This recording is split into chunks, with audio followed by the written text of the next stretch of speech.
I'll stick with this one. Probably, so long as it's close enough. Yep. I decided to go back to sleep, which is why the screen disappeared.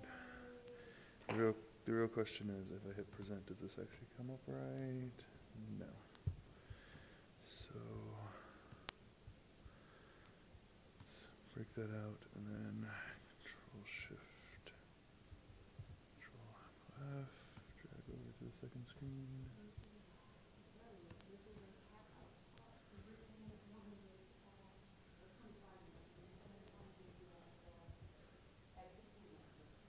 Okay.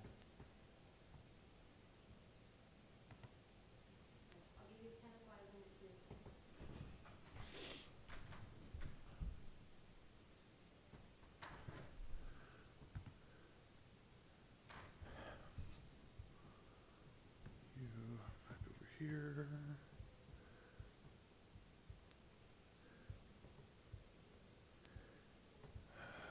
Where's my mouse? Control F. Score. All right, yeah, I'm ready.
Unless you're enjoying being really close to each other, you have some space.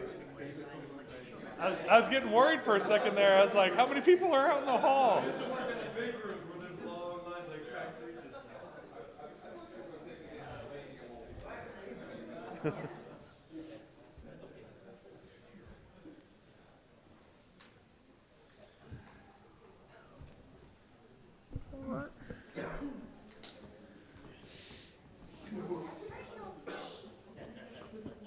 Who needs personal space? Me, I'm a fan of like the hula hoop models, so like put a hula hoop around me. That's how close I want people next to me. And so the seats don't usually work well. I'm waiting for the AV people. I want to make sure we get this, quality video, quality presentations. We're good. Am I coming through fine? Am I close enough to the mic? Do I need to get closer to the mic? Okay. I'll try to get closer. Hopefully, if not close enough, Adrian can fix it in post because this doesn't get much higher and I'm tall. So thanks everybody who showed up. This talk is Driving Away Anxiety. My name is Joey. Some people know me as Lost Knowledge. Since I've only got 25 minutes, I'm going to try to jump into this pretty quick because some of the best parts of this talk are going to be the Uber stories, trust me. So the background, first I have the disclaimer that I am not a psychiatric professional, so take this as a grain of salt. A lot of it is my own experience. I found that some of it does overlap with some of the things they do for treating anxiety, but don't use this as the only means of treatment because it probably won't end the way you want. What is social anxiety? So this is just the DSM definition of social anxiety, right? It's not very clear. I think most people who suffer from any kind of anxiety kind of have an idea to some extent of what it is. It's not just being, I think one of the big problems is sometimes people confuse the different issues. There's a difference between being shy and having like social anxiety, being an introvert and having social anxiety. And sometimes I think these things kind of get mudged together by people. And one of the key takeaways from the definition of social anxiety is just the comfort level and how it makes you feel. Right, the having the anxiety is more than just, I don't like talking to people, because trust me, there are days I just don't like people, which is much different than being socially anxious. So measuring social anxiety, there's actually dozens of scales and systems.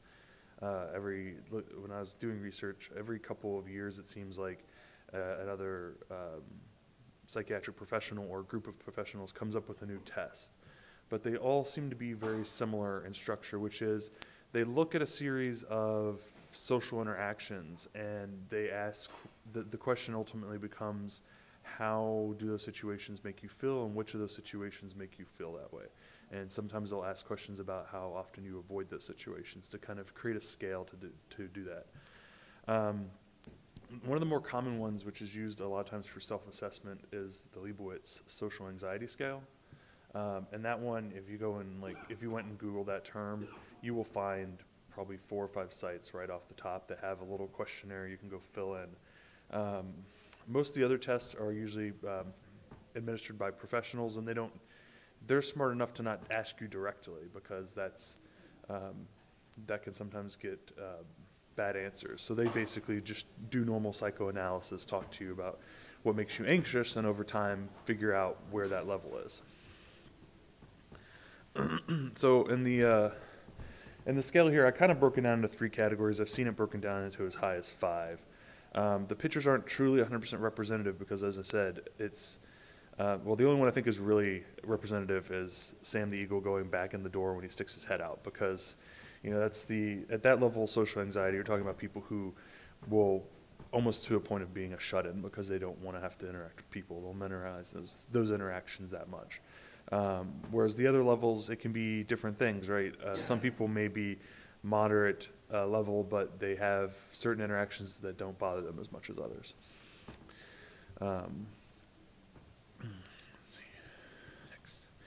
So where was I? I would say based on, I tried to do it was kind of hard to do because I did these self-analysis tests after I did this process.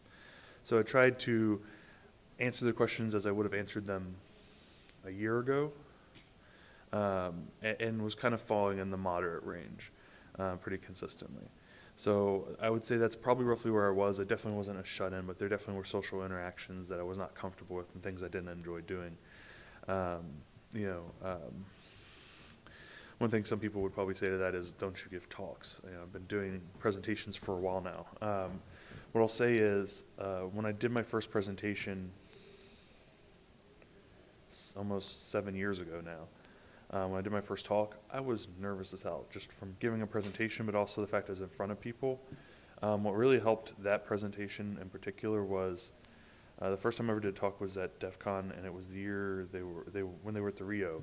And I was in the Penn and Teller Theater, and it was a properly lit stage, so I couldn't see more than 5 feet in front of me. So I didn't know if there were 5 people in the audience or 100 people. And that made speaking in front of a group a lot easier if you can't see the people that are watching you. It's kind of hard to feel like they're all staring at you, which they are, when you're giving a presentation. A lot of my issues, and it's still a lot of this to this day, a lot of the issues I deal with are mostly in dealing with people I don't know. Social interactions for the first time or going into strange situations are probably some of the ones that are still the worst for me. And that was a big part of the reason why I ultimately went the path I went for kind of working on my social anxiety. And I wouldn't say I've ever been, even when I did the original, try to do a year-old assessment and then went back and did the assessment of how I am now. I don't think I was ever avoidant of any situation where I would never go into that situation, but there are definitely some where I tried to avoid it more often than others. So treatments for social anxiety, these vary a lot, and a lot of it depends on the medical professionals that you see. So it usually breaks down into 2 forms. They'll usually either just do psychotherapy talking people through things, trying to get to learn, what makes them anxious and trying to work them through it through speech and talking. And the other common one is drugs.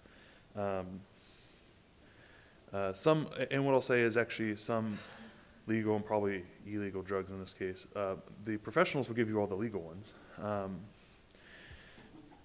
It's become more common now in states where it's been legalized to include marijuana in this list, which is probably the one that has the least, I would say, long-term effects on people from a sense of detrimental.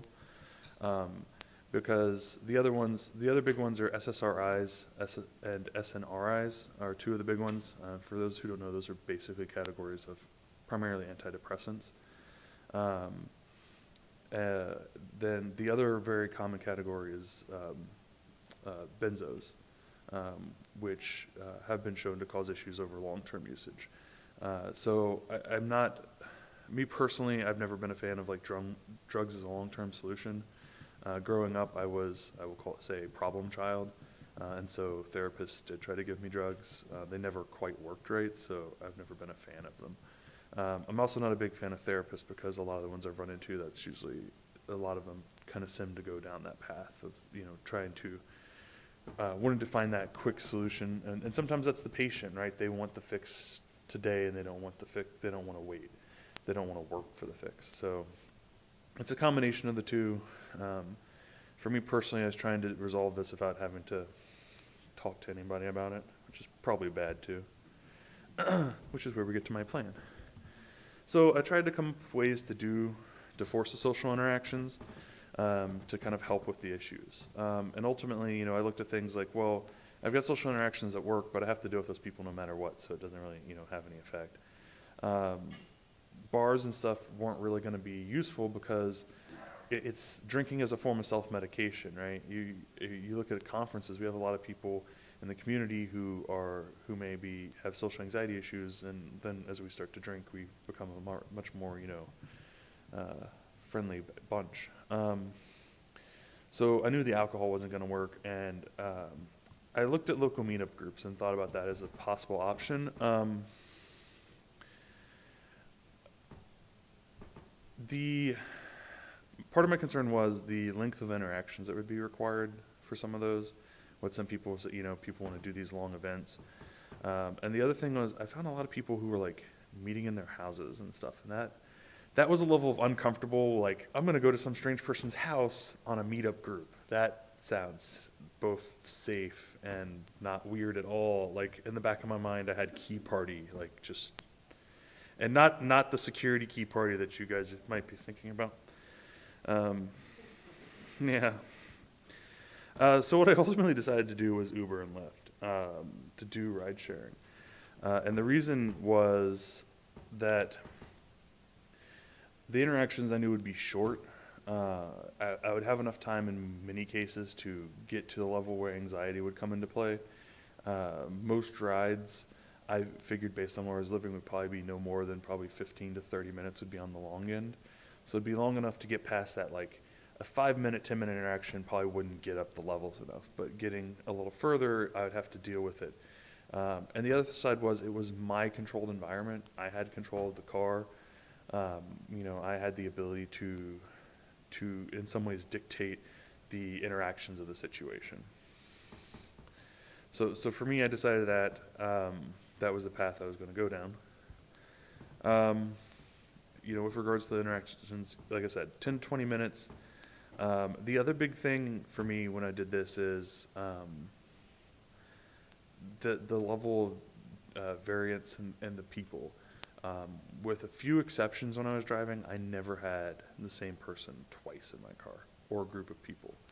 I could name like 3 situations where that happened. And I can tell you that the ones who were locals who got repeat rides didn't remember me at all. So it worked out. And that actually probably helped reinforce some of the things in the end, because I was like, oh, well, if I was awkward the first time they were in the car, they don't remember because they act like they've never seen me before, right? So the interactions are in my space, right? Like I said, it was a comfortable place. I knew where I was, and didn't have to be a fear of like trying to escape, but but also the fact that I knew they were going to be getting out of the car. I don't think I've ever had a belligerent person who wouldn't get out of the car. Had other weird things happen, but never that. What I eventually learned later was that I was actually basically doing a form of exposure therapy, which is something that some therapists will use to get people into situations, and trying to force people to face those social interactions so they can learn to deal and cope with them, right? You can try to give people coping mechanisms, but if they still don't go into the situations to try to use those methods, then the mechanisms are never going to get tried and tested, and you're never going to improve the situation. So there are a couple bonus features to the path I went down too, right? The first is money. You get paid to drive your car around. The money's not great all the time.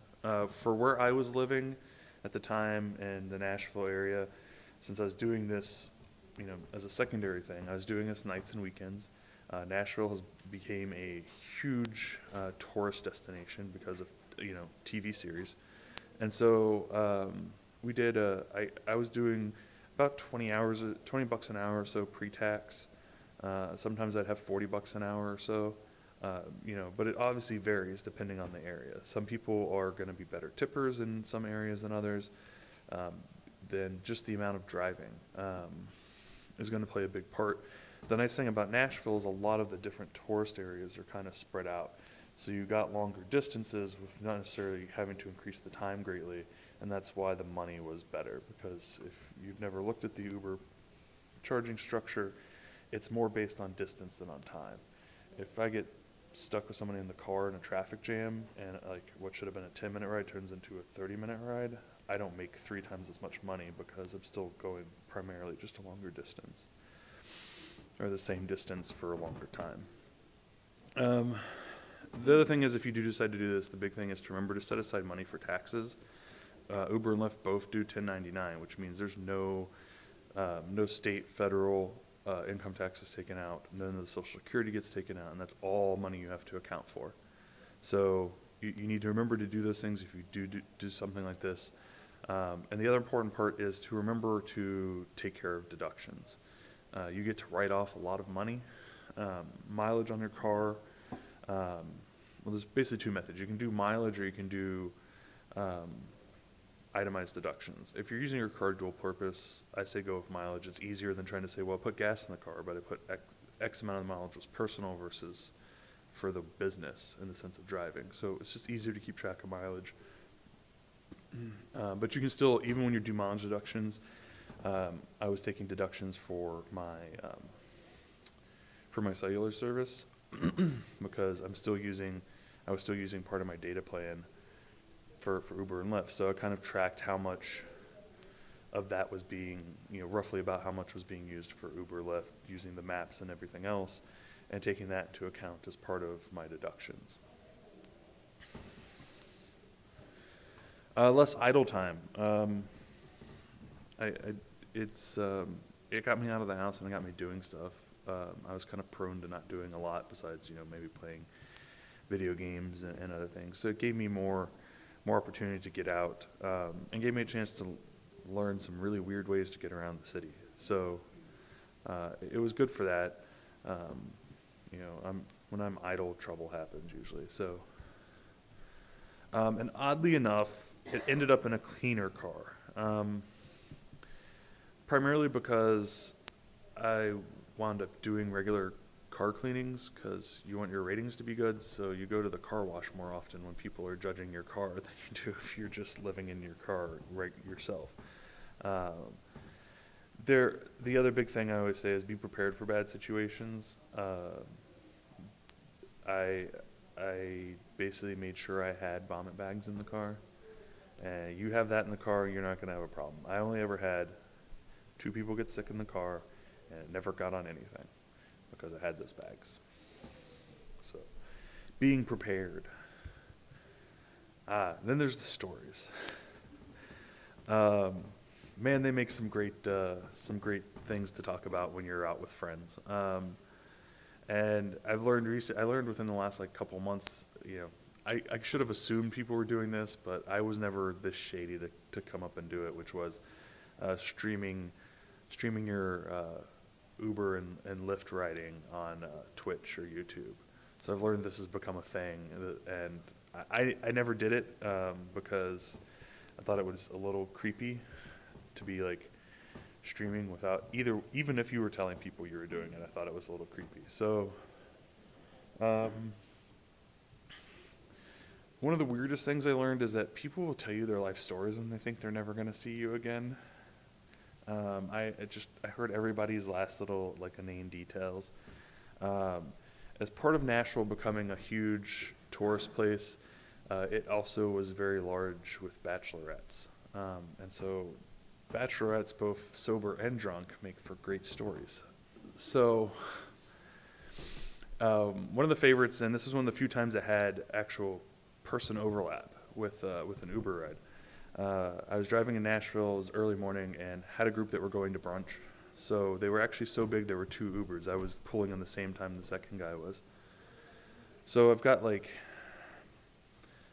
I guess 6 bachelorettes in the back of my car, and they're all excited and talking, and the bride is one of the ones in the car. On the course of this ride, they're like so excited and enjoying my conversation, I get invited to the wedding. It's like, okay, thanks, that's in New York, okay. I almost had to go, so can I get your last names to make sure I'm not related to any of you? As my dad said, the family was all from New York. And so they were a very friendly bunch, don't get me wrong, I liked them. They were stone cold sober because it was like first of the day for them. It was a few hours later, I was driving and I pick up another group and it's the same bunch of bachelorettes, but it's the other half of the group, except for one person was in the first ride. And I determined she was like the quote unquote mom of the group. Like she was the one making sure they all like made it home and survived. She was like, "Oh my God, it's Joseph. He was the best this morning." And like, she was like super excited. So they're all hitting me up and they're just like, "Oh gosh, yeah, like we did this and that." And like, I'm getting the whole story again. And like, we're going to go back and have like a toga party. I'm like, oh, okay, that's cool. I got invited to the toga party. Didn't accept. And actually, as the more I was driving and as I realized, the one behind me was hitting on me and totally just over my head at the time. But was like totally asking me about inappropriate sexual positions. And yeah, I was like, she's really drunk. So I've heard stories, I've heard all sorts of drunken bachelorette stories. So it's good for story time. And if you want to hear more stories, just find me. I've got plenty. But those were some of that group of bachelorettes was just entertaining. I really should have gotten an invitation. I really should have tried to go to that wedding. That would have been priceless. Like I said, it's not all roses. You will get people who are just jackasses and assholes. You will get people who are sick, but like I said, if you're prepared, it won't be a problem. The biggest asshole incident I've ever had to deal with was I had somebody give me a low rating, and I knew exactly who it was because in the thing, they accused me of being racist. And I was just like, that's the weirdest response I think I've ever gotten. I was like, but okay. And it was, I mean, they were, it was late at night. I couldn't help that I wasn't like super interactive. You were like my second to last ride of the evening. I was trying to get home. But it happens, and you just take the good with the bad. But for the personal interactions, it was a great way for me to get into that environment and have to interact with people. So closing up, and I think I'm about on time because they gave me my 5-minute warning. So did it help me?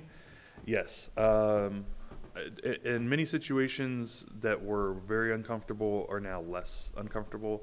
Like there were times I would have gotten into a big place where it made an impact was I would get into like cabs and stuff and have no interactions. It'd be like, get in, take me where I want to go and get me out. Those situations are a lot less uncomfortable because I've done it. So interacting with Lyft and Uber drivers is actually kind of fun now.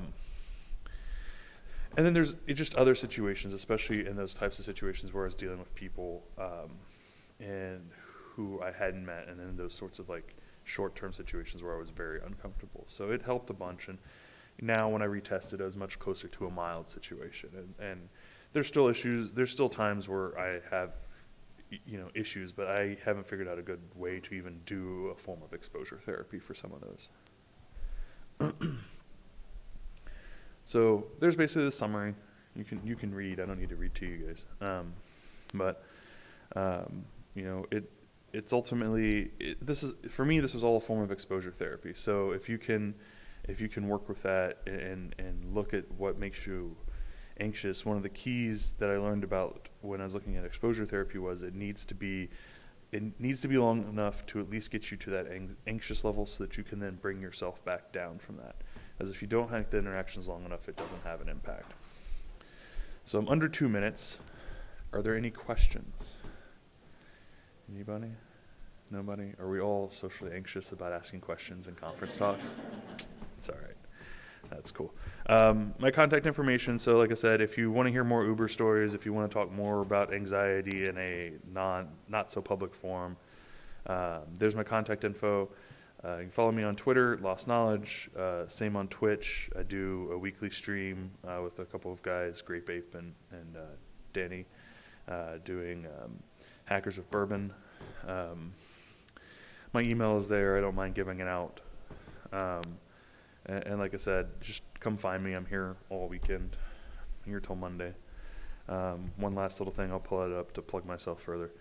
So I'm doing 2 more conferences this year before I'm done for the year. Take a break until God knows when. So LisaConf is my first non-InfoSec conference. Be doing some stuff on virtual labs and doing a self-guided instruction there. And then at SecureWV, I'm doing a 4-hour Metasploit intro. And if you're in this area and you don't know about SecureWV, it is in Charleston, November 30th to December 2nd, so I will plug them for them. Go and check it out. It's a nice small con, probably 200 people on the high end. They have lots of little 4-hour trainings and lots of good presentations. So with that, I do believe I'm almost out of time, so thank you, everybody.